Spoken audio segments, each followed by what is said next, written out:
Sino si Sputnik at sino si Marites?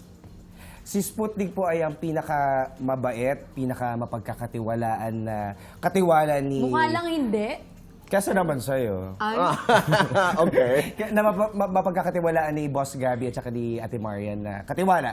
And mas parang ang focus ng yung ano niya ng character niya is kabatuhan ni Marites. Kami yung parang may para kaming tag team na laging magkaaway na asot. Samantala si Marites ay, kung katiwala, si Marites ay... Maganda lang, ganon. Maganda lang. Pag wala si Marian, ako, Oh. parang yun ano, lang. double. Hindi, loko lang, Tito Boy. Yeah, pero bago natin ituloy si Marian at Gabby, kasi I wanna ask how it is working with the both of them. Dito, katrabaho mo yung ex, si Kirst, di ba? Hindi ko po siya Ay, I'm sorry, hindi. Hindi po, Tito Boy. I apologize. Ako po yung ex niya. Ay, hindi. I got it wrong. I'm sorry. Hindi ko ex. I mean, ano lang, ex-workmate. Pero hindi kami naging... Hindi kayo naging. Walang relasyon. Wala po. Pero, you know, in an interview, parang sinabi nyo na walang awkwardness, na where was it coming from kung hindi kayo naging kayo? Kasi para po talaga siyang katrabaho ko na naging kaibigan ko. Tapos nung padulo na, para ko na siyang kapatid. Sobrang bait So, ni Kers. nothing As in. romantic. Yes. Sabi ko nga sa'yo, Tito Boy, basta pag sa trabaho, pera-pera talaga tayo. So, Yun ang focus mo. Nung time na parang nagtitrending kami, tapos inofferan kami ng malaki for a show, sabi ko, let's go. Pero kung niligawan ka ni Kirst, may pag-asa. Hindi po ako mahilig sa artista. Talaga? Opo. Oo, alam ko ka-basketball ito ngayon. Yes, magka-basketball sila nung jowa ko ngayon. Batiin mo ang jowa. Naghintay po siya sa parking. Hello. Okay, magkaibigan sila ni Kirst. Sobrang friends So mali sila. yung And balibalita. cheerleaders kami. Every Oh. Thursday, naglalaro sila ng basketball. And Sino-sino kami ito? yung Sila cheerleader. Kirst, Sila Si Kirst, yung Stefan. jowa ko, si Stefan. Sa mga kabarangay. At yung mga kabarangay namin sa Okay. lugar namin. Kasi ang dinig ko, pinag-uusapan ka nila.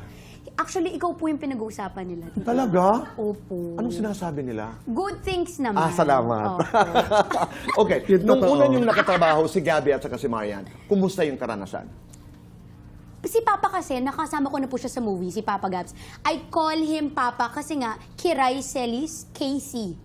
Oh, okay. Oh, mahiya ka.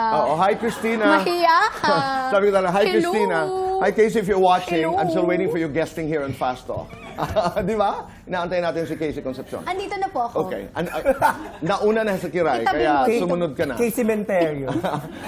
Okay, so ang tawag mo kay Gabby, sandali, Kiray, ay Papa. Because Papa, Kiray opo. Celis. Yes. Okay. Hindi ka na starstruck working with Marian and Gabby? And Kiray Celis? Dito po, talaga, na-starstruck talaga ako dito. Oh. Mas na-starstruck ako kay Kiray kesa kay Ate Marian. Ayusin mo Talaga? sagot. Ayusin mo. Send ko yung QR code naman. Ayusin mo. Ang sagot mo, 20 minutes lang ito. Bakit kayo naging close? Ay, hindi po. Talaga? Feeling Work close. lang. Feeling lang. Feeling close. Tito Boy, FYI, pinangarap niya ako maging kaibigan. Wow! Talaga? Sa dami ng artista sa showbiz, Oo. ikaw yung pangarap Alam ko mo, maging Tito kaibigan. Boy, kasi magkasama kami sa service, tapos hindi niya ako pinatulog. Alam mo ba, ganun. Super chika siya sa akin. Sobrang feeling close na, Okay. Hindi, kasi dito boy, yung location namin, 3 hours away from Manila. Yes. So, yung 2 hours, dinaldal ko siya. At walang wala tulog siyang ito. Wala Okay. siyang tulog. Sila dyan, ay, hindi kita patutulugin para mamaya pala ako tulog pa naman ako. Super okay. pala sleep ako. Ako lang yung nagsisleep lagi na hindi lumalaki. Pero paraan mo yon o paraan niya ba yon para maging close sa'yo, Kiray? Siya, Tito Boy, talaga legit. Hoy. Tapos parang ginamit niya lang ako para maging close kay Miss Marian. O ganito na lang ang tanong. Sino ba, sandali, ito ang tanong. Sino ba ang mas close sa inyo kay Marian Rivera? Siya po talaga. Talaga? Hindi, both kami. Both Hindi. kami. Kasi hindi ako pumupunta kay ate yan nang wala Hindi ako siya. kasama. Kaya niyong i-impersonate si Marian?